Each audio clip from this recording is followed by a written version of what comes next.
Saudações, senhoras e senhores, tudo bem com vocês? Espero que esteja tudo muito bem. Olha só, na aula de hoje nós vamos discutir um pouquinho as transformações que estavam acontecendo no mundo da Guerra Fria nos anos 60 e começo dos anos 70, que é um período que costumeiramente nós chamamos de os anos rebeldes. E aí o nosso objetivo é entender o seguinte: nos anos 60 há um momento de ruptura, especialmente por conta da rebeldia da juventude contra os padrões morais, políticos, econômicos, sociais e culturais pré-estabelecidos pela sociedade. Essa rebeldia juvenil dos anos 60 e 70 foi responsável por abalar muitas das estruturas e das formas tradicionais de poder, tendo impacto direto sobre a realidade de como a Guerra Fria se desdobra depois nos anos 70 e nos anos 80. Portanto, vamos dar uma olhadinha nisso juntos. Para começar a falar sobre esse tema, eu quero lembrar o seguinte para vocês. A geração dos anos 60 e dos anos 70, que é a chamada geração dos anos rebeldes, é na verdade a galera que nasceu durante o chamado Baby Boom. E o que é o Baby Boom? É um enorme processo de explosão demográfica que aconteceu logo depois da Segunda Guerra Mundial. Não só pelo motivo que tradicionalmente se atribui a esse fenômeno, que é a necessidade de repovoar a Europa depois da devastação da guerra, blá blá blá, etc., mas especialmente porque essa geração que viveu as duas guerras mundiais, que viveu a crise de 29, que viu a ascensão do nazifascismo e que fundamentalmente cresceu num mundo apelidado por alguns historiadores como a Era das Catástrofes. Essa geração, quando a guerra acaba, finalmente tem um horizonte esperançoso pela frente. E esse horizonte esperançoso da geração dos anos 60, a geração que viveu as duas guerras mundiais, viveu a crise de 29, viveu todo esse momento de tragédia, é motivado pelo fato de que tanto nos países do bloco capitalista da Guerra Fria, quanto nos países do bloco socialista da Guerra Fria, esse pós-Segunda Guerra Mundial era um momento de reconstrução, expansão econômica e fortes índices de melhoria nas condições de bem-estar social. Então veja, no mundo capitalista a gente tinha a realidade do chamado welfare state, sendo estruturada após os acordos de Bretton Woods. Se você não se lembra de Bretton Woods, recomendo que assista a nossa videoaula sobre o final da Segunda Guerra Mundial, para se inteirar do que é esse fenômeno. Mas, na prática, o que quer dizer? Quer dizer que após a Segunda Guerra Mundial, acontece meio que um acordo geral, meio que um pacto entre as grandes potências capitalistas para garantir um ambiente de maior estabilidade no processo de crescimento econômico. Essa estabilidade estava ligada à noção de intervenção do Estado na economia, de investimento público, tanto na geração de emprego, na geração de renda, como na garantia de serviços públicos, direitos trabalhistas e sociais. Isso significa tanto a garantia da dignidade da classe trabalhadora, o que evita que ela se revolte, o que evita a ascensão de movimentos revolucionários, o que evita crises e a ascensão de movimentos totalitários reacionários também, como o nazismo. Mas é um lance que gera um crescimento econômico baseado numa melhor distribuição de renda, porque a intervenção do Estado na economia gera salários mais altos, pela via das leis de salário mínimo, gera melhores condições de trabalho, gera limitação da jornada de trabalho, gera garantias previdenciárias como aposentadoria, seguro-desemprego, licença maternidade, licença saúde. E esse cenário de welfare state, então, faz com que essa geração que sai da Segunda Guerra Mundial saia com um horizonte esperançoso. E isso ajuda a entender por que dessa explosão demográfica nos anos 40 e 50, por que desse baby boom. De forma semelhante no bloco socialista, apesar das dificuldades iniciais, de enfrentar a reconstrução do pós-guerra, especialmente nos final dos anos 40 e nos anos 50, nós temos uma situação em que também há um ambiente geral de prosperidade e de bastante estabilidade econômica e bem-estar social. As políticas de distribuição de renda do típicas do modelo socialista, que é um modelo que centraliza e planeja a economia, as políticas de industrialização e crescimento econômico também típicas do sistema socialista, né, de Estado centralizado e de partido único, que foi adotado na chamada cortina de ferro da Guerra Fria.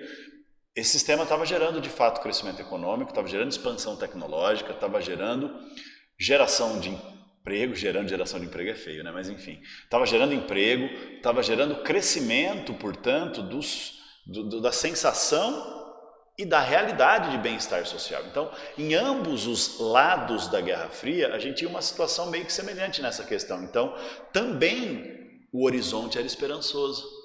E aí, qual é o cenário? O cenário é esse aqui, olha, né? Essa geração do baby boom, que nasce nesse período, ela não sofre as privações, as dificuldades, as misérias e os sofrimentos da geração dos seus pais.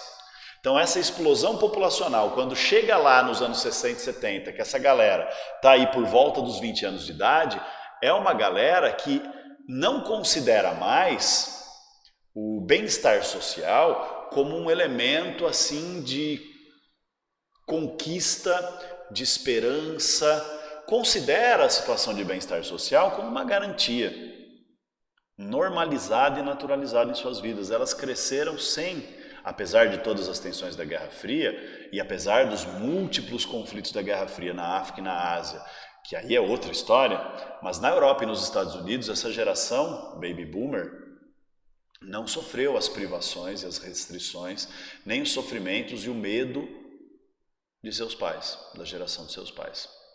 Então o que essa galera quer? Essa galera não considera mais que o horizonte máximo do bem-estar é esse bem-estar econômico e social. Essa geração baby boomer, que está chegando aí nos 20 anos de idade, na metade dos anos 60, é uma geração que olha a realidade com outro olhar. Um olhar de crítica aos padrões e às estruturas de poder. Um olhar que enxerga no bem-estar social o mínimo da dignidade humana e que quer ir além disso. Por isso é uma geração ligada ao que nós estamos chamando aqui, olha só, de contracultura. O que significa essa noção de contracultura? Significa, de fato, contrariar os padrões, não só de pensamento e comportamento, mas os próprios valores morais e culturais vigentes na sua sociedade. Então é uma geração que não vai considerar que estudar para arrumar um bom emprego, ter uma família e ir à praia uma vez por ano, comprar um carro e financiar uma casa, ter filhos e esperar a aposentadoria, que isso seja um horizonte desejável de vida. Que essa estabilidade seja o sonho dourado dos seres humanos. Não, essa geração dos anos 60 vai considerar que isso empobrece a existência humana, ou seja, que essa base material de dignidade garantida pelo welfare state e pelo socialismo no bloco soviético deve ser a ponte para a luta por maiores e mais amplas liberdades, maiores e mais amplos horizontes. Então eles vão adotar uma estética do despojamento, que quer dizer o quê? Do não se vestir com seriedade, né? De usar roupa que era considerada meio que fora dos padrões do comportamento socialmente aceito. Então, ao invés de usar uma roupa social, vai usar calça jeans, que era roupa de trabalhador, braçal, né? Então, essa juventude vai desafiar o padrão, vai usar roupa colorida, vai usar cabelo comprido, vai usar barba, as mulheres vão cortar o cabelo curto, enfim. É uma geração que vai reivindicar também o direito sobre o próprio corpo, nas questões da sexualidade, tanto para romper com aquele padrão da família patriarcal tradicional de que, né, o homem é o senhor da família e, portanto, é o chefe da família e, portanto, ele é, né, o casamento é o definidor das relações afetivas, românticas e sexuais. Não, essa galera vai querer liberdade sexual. As mulheres vão querer se libertar também, não apenas do ponto de vista da sua sexualidade, e nesse sentido, o avanço tecnológico do período, com a invenção, por exemplo, da pílula anticoncepcional, vai dar uma grande possibilidade das mulheres vivenciarem a experiência de serem donas do próprio corpo, né? Já que a mesma liberdade que os homens tinham de fazer sexo sem engravidar, as mulheres passaram a ter. Claro que isso tem impactos que o movimento feminista discute hoje em dia, né, sobre a questão hormonal, a questão física e o corpo da mulher. Mas naquele momento era uma revolução dos costumes. Também a questão da sexualidade chamada de desviante ou de anormal naquele período, inclusive com as organizações internacionais de saúde considerando como doença, que é a questão da homossexualidade e da sexualidade, da diversidade sexual humana em todas as suas expressões. Isso também passa a ser pautado por essa geração, que busca romper com esses padrões, porque vê na liberdade, na contestação ao moralismo, ao machismo, ao racismo, à estrutura patriarcal da sociedade, da família. Vê também no individualismo, no consumismo, na busca do lucro, vê também na devastação do meio ambiente, nas relações antidemocráticas de poder e convivência social, os elementos a serem destruídos, os elementos a serem criticados, os avanços a serem conquistados, né? Então, nesse cenário nós temos uma ascensão de movimentos de juventude que contestam os padrões da opressão estabelecidos por essa sociedade patriarcal, racista, branca, capitalista. Ou mesmo no bloco socialista também nós vamos ter a ascensão de movimentos democráticos, anti-autoritários, antiditatoriais, pela liberdade de expressão, pelo direito à participação política, pela crítica aquilo que ficou convencionado chamar de cortina de ferro, né? A luta pelo direito a pensar, a luta pelo direito a expressar, a luta pelo direito a manifestar o pensamento e, portanto, contestar os padrões do poder do Estado socialista, tal como concebido de modo centralizador e autoritário nesse cenário de Guerra Fria, seguindo meio que um modelo stalinista de Estado, né? Então, a gente vai ver a ascensão dos movimentos feministas, do movimento negro e o combate, principalmente nos Estados Unidos, o combate ao apartheid e à segregação racial. A gente vai ver o nascimento dos primeiros movimentos ligados à noção de ecologia, de ambientalismo, de crítica ao produtivismo capitalista, ou seja, crítica a essa noção de que o crescimento econômico é um horizonte sempre desejável, a crítica ao consumismo exacerbado e a devastação do meio ambiente e a destruição dos recursos, enfim. Nós também vamos ter o desenvolvimento de comunidades alternativas que buscam viver essa noção de coletivismo e comunitarismo no trabalho, na produção, na arte, na cultura, na música, enfim, né? As famosas comunidades hippies, por exemplo, na Califórnia, em que grupos de coletivos de jovens se juntavam para viver num determinado local, num sítio, numa fazenda, enfim, e ali produziam o necessário para sua subsistência, produziam um excedente para a manutenção da comunidade e trabalhavam na medida da necessidade, não na medida da acumulação. E esses ideais todos passam a ser mais ou menos considerados uma ruptura com as velhas estruturas de poder e as velhas estruturas de controle social. Tanto no bloco capitalista, né, de limitação da liberdade da juventude, quanto no bloco socialista de ditadura e autoritarismo do Estado. Portanto, o que nós vamos observar nos anos 60 e 70? Nós vamos observar um cenário que é uma espécie de onda revolucionária mundial da juventude, embalada por ideais e comportamentos contraculturais, mas também embalados por ideais e práticas políticas revolucionárias. Quer dizer, a Revolução Chinesa e a Revolução Cubana, com suas táticas de guerrilha e de luta política revolucionária, baseado no protagonismo da juventude de formar células, organizar coletivos, combater as estruturas de poder. Isso também vai ser muito forte nesses anos 60. Então, não é apenas aquela imagem estereotipada do jovem hippie do sexo, drogas e rock and roll, sabe?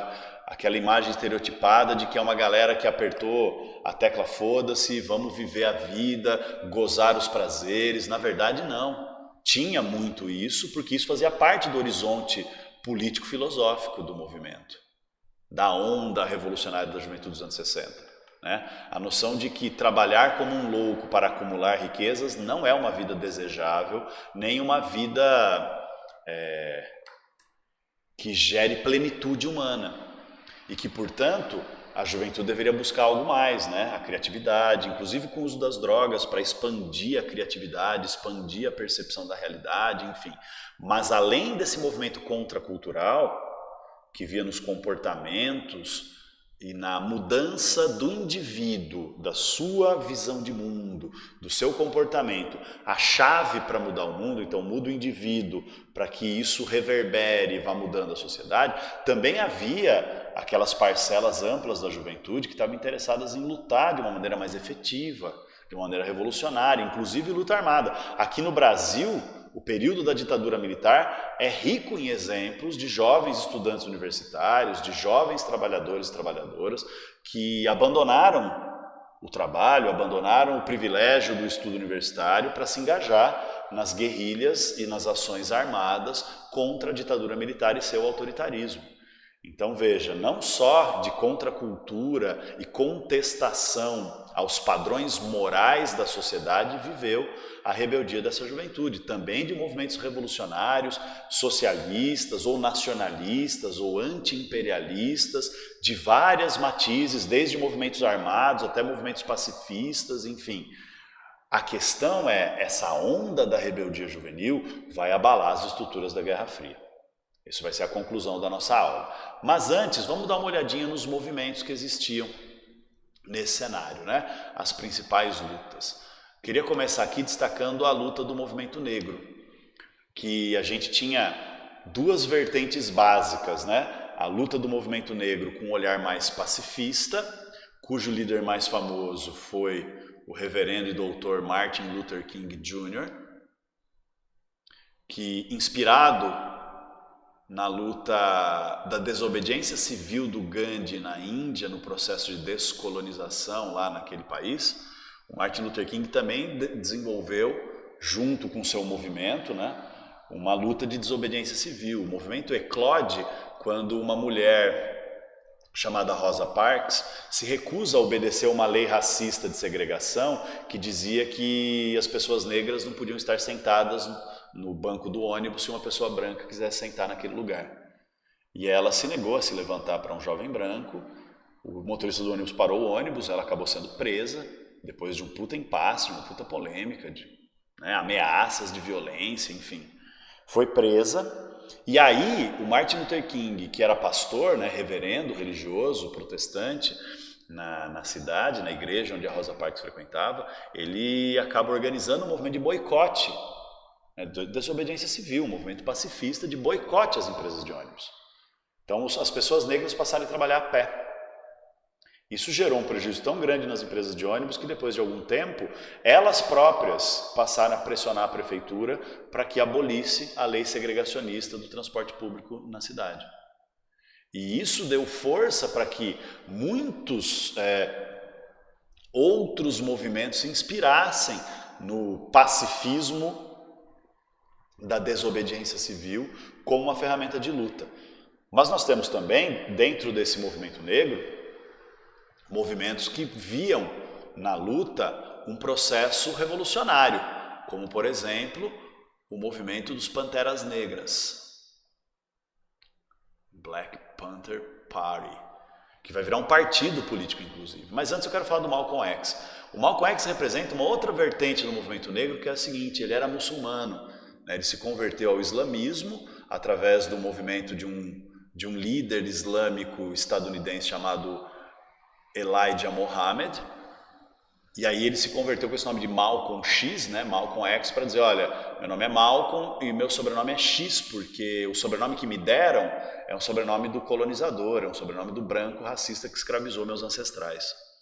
Então meu sobrenome é X, porque eu não consigo mapear a origem da minha família. Ele decidiu não adotar um sobrenome muçulmano, como era comum no movimento do Elijah Muhammad, e ele virou Malcolm X, que defendia abertamente uma espécie de libertação negra através da criação de uma espécie de comunidade islâmica dentro dos Estados Unidos. Então é assim, então vamos fazer com que nós negros tenhamos a garantia do nosso próprio espaço de vida, mesmo que se necessário por meios violentos. Mas com o tempo, Malcolm X foi vivenciando uma série de experiências.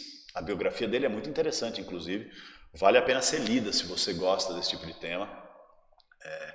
É bastante inspiradora, porque ele foi percebendo muitas coisas e acabou também caindo nessa vertente mais de construção, porque era meio que um lance de combater o racismo eliminando as pessoas racistas. E acaba virando um lance de educação, de convivência, de desobediência civil e de luta pacifista também. O Malcolm X vai mudando a sua postura, apesar de continuar muçulmano, né, não virar cristão como Martin Luther King, que era um reverendo, vai aproximando a sua posição do Martin Luther King, que no começo era oposta. Diferente do movimento dos Panteras Negras, que surge como um movimento de autodefesa.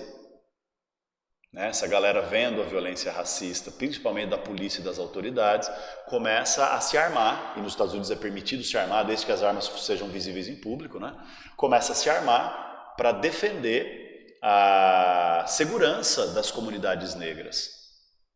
E nesse processo, os Panteras Negras vão afastando esses policiais racistas que patrulhavam os seus bairros, porque eles passam a ter medo de confronto armado. Bom, a partir disso, o que o movimento dos Panteras Negras percebe? Que somente essa questão da autodefesa não vai acabar com o racismo e não vai transformar as condições de vida.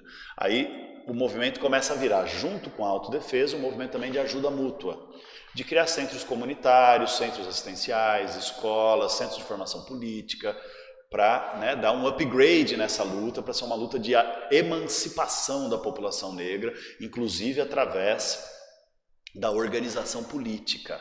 O que leva, inevitavelmente, a que essa galera se torne um partido político. The Black Panther Party, o Partido dos Panteras Negras, que ganha um caráter revolucionário socialista de considerar que é somente através de uma revolução igualitária que essas estruturas do racismo, de uma revolução igualitária e, portanto, anticapitalista, que essas estruturas do racismo poderiam ser efetivamente combatidas. Chega a um ponto de o movimento dos Panteras Negras ser classificado pela CIA, a CIA, a Agência Central de Inteligência do governo estadunidense, que é uma polícia secreta e uma polícia política durante a Guerra Fria, como o mais perigoso movimento anti-establishment, anti-status quo, anti-estabilidade do regime capitalista, do jeito que funcionava nos Estados Unidos, mais até do que o Partido Comunista, mais até do que a própria União Soviética.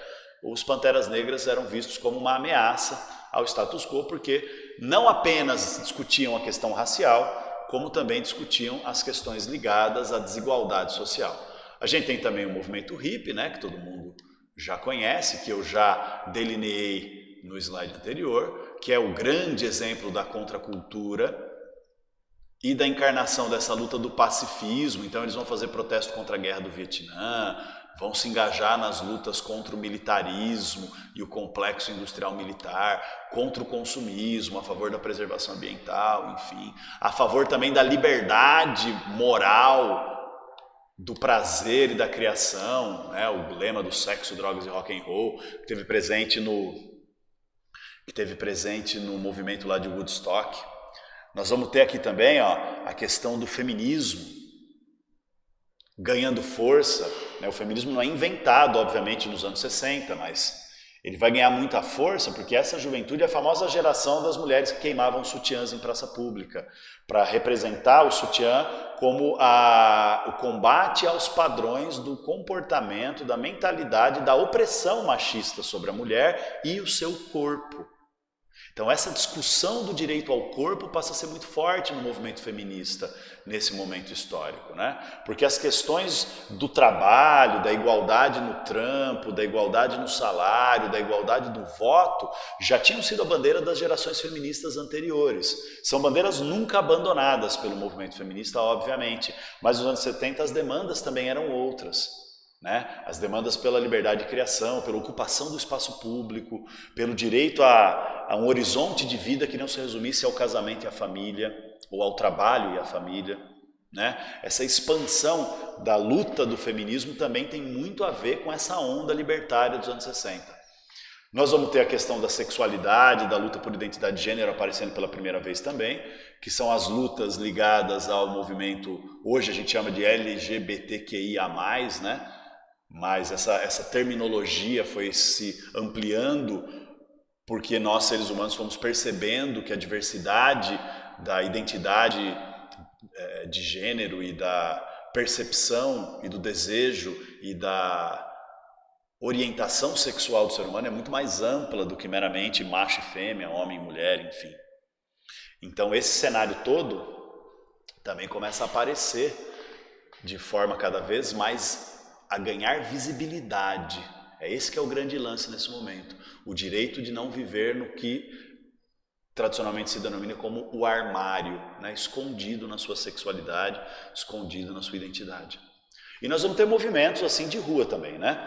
Na França nós vamos ter o Maio de 68, na Tchecoslováquia, dentro do Bloco Socialista, a Primavera de Praga, que são movimentos fundamentais dessa juventude, unindo contracultura e ímpeto revolucionário. Então o Maio de 68 da França, por exemplo, é um movimento em que 10 milhões de jovens franceses, entre estudantes e trabalhadores, fazem uma verdadeira greve geral que paralisa a França na luta, tanto por igualdade e combate às explorações típicas do sistema capitalista, como na luta por igualdade e liberdade e contra as opressões típicas da sociedade patriarcal, machista e racista.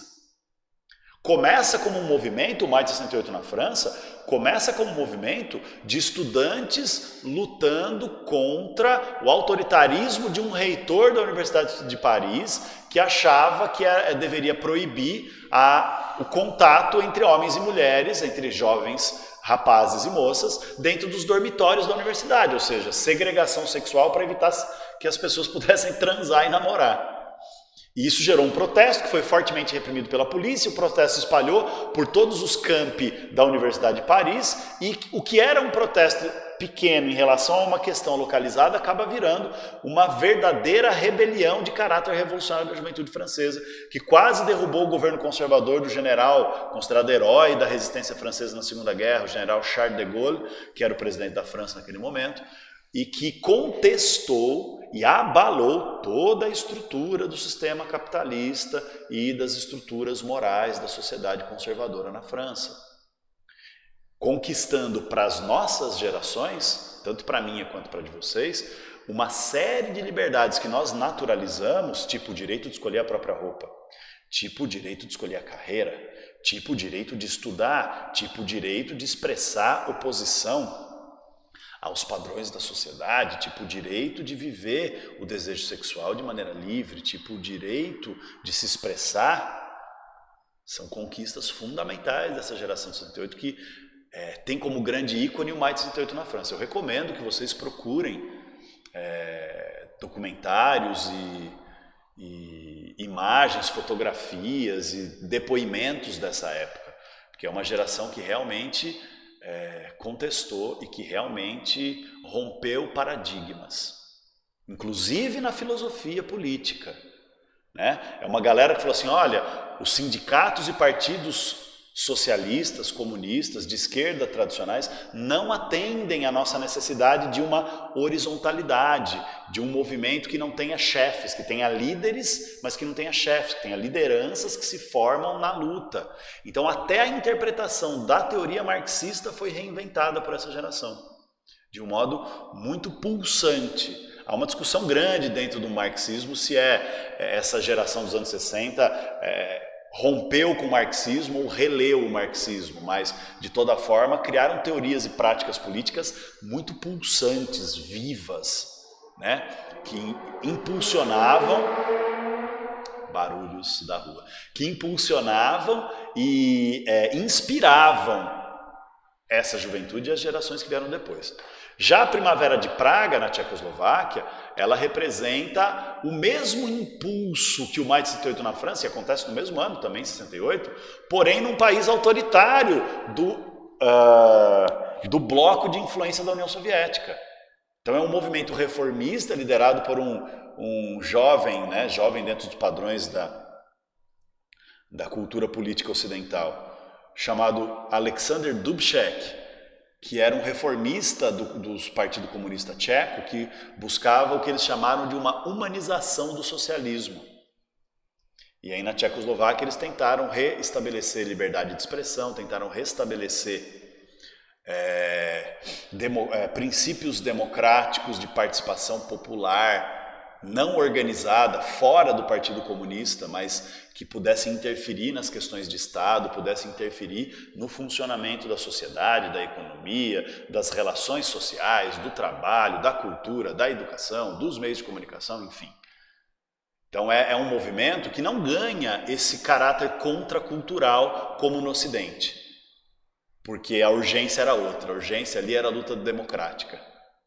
Então não são movimentos, pelo menos esses dos anos 60, que o grande símbolo é a Primavera de Praga na Tchecoslováquia, mas vai acontecer coisa parecida na Polônia, vai acontecer coisa parecida na própria União Soviética, em escala mais tímida, mas na Alemanha Oriental, vai acontecer em praticamente todo o bloco capitalista, em praticamente todo o bloco socialista, essa onda primaveril, né? Essa onda de frescor e esperança da rebeldia da juventude, inclusive dessas lutas todas revolucionárias aí. Então esse é o cenário mais geral do que a gente observa no cenário da Guerra Fria, nesses anos 60 e 70, uma tentativa de ruptura, que vai provocar ruptura em alguns lugares, mas vai provocar grandes rachaduras nas estruturas de poder. E é com isso que eu quero concluir esta aula, dizendo o seguinte: no bloco capitalista, o sistema foi capaz, claro, nos dois lados da Guerra Fria, a reação inicial é a repressão e a violência contra esses movimentos da juventude. Isso é inegável e indubitável. Porém, o sistema capitalista, num segundo momento, ele teve a capacidade de absorver essa rebeldia juvenil, reinventá-la e transformar em mercadoria, transformar em moda. Então, por exemplo, os hippies compravam uma calça jeans por $2, como uma espécie de protesto estético contra a preocupação dessa moda idiota de gastar centenas de dólares para se vestir bem de acordo com o padrão. Os caras iam lá e compravam calça de peão de fazenda, peão de fábrica por $2. Hoje uma calça jeans da Levi's, né, a Levi-Strauss, a companhia de jeans que vendia calça para os hippies a $2, hoje vende uma calça para a gente por R$400, R$500. Porque o capitalismo manteve a aparência do despojamento da juventude, absorveu esse despojamento, essa crítica às regras e aos padrões, mas esvaziou do conteúdo contracultural ou revolucionário e transformou em mercadoria da moda.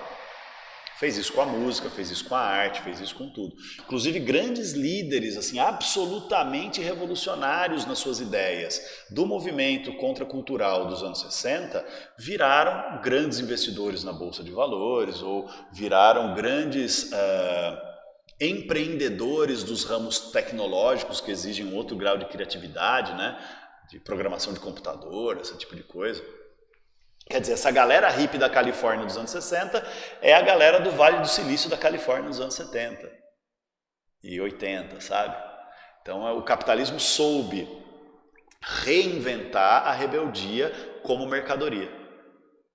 Então, quer dizer, essa geração da juventude dos anos 60 e 70 no bloco capitalista se sentiu atendida, pelo menos simbolicamente, se sentiu atendida, mesmo sendo reprimida na época, viu o mundo mudar. Inclusive na França, em 68, os jovens conquistaram assim, ganhos em termos de direitos trabalhistas e direitos educacionais e culturais gigantescos, revolucionários de fato. Porém, no bloco socialista isso não aconteceu. Foi a força e a repressão que esmagou os movimentos da rebeldia juvenil e garantiu a estabilidade dos regimes políticos, que continuaram rigidamente estruturados em torno de um autoritarismo de Estado e que, portanto, não tiveram a flexibilidade e a capacidade de adaptação para absorver essa rebeldia dos jovens e transformar o próprio sistema. Portanto, enquanto a geração rebelde no bloco capitalista se integrou ao sistema, a um sistema com algumas mudanças, mas se integrou ao sistema nas décadas seguintes, a geração do bloco socialista não teve o seu descontentamento e a sua rebeldia integrada ao sistema. Então, beleza, essa galera vai ficar adulta e vai trabalhar, né? Nos cargos de autoridade, nas funções de administração do Estado, operários nas fábricas, etc, etc, etc. Mas aquele descontentamento e aquele ferimento profundo da repressão são feridas que não fecham. Então, essa geração dos anos 60 vai ser adulta na sua meia-idade, nos seus 40 e poucos anos dos anos 80. E não é à toa que é essa geração frustrada e reprimida que vai, de novo, aparecer na cena política nos anos 80 e dessa vez num cenário de crise que nós vamos estudar nas próximas videoaulas, para contestar o próprio sistema e para derrubar o bloco socialista e para pôr fim à União Soviética e, consequentemente, à própria Guerra Fria. Beleza, pessoal? Essa, então, é a nossa aula de hoje. Espero que tenha sido muito proveitosa para vocês. A gente se encontra na próxima. Beleza, gente? Abração.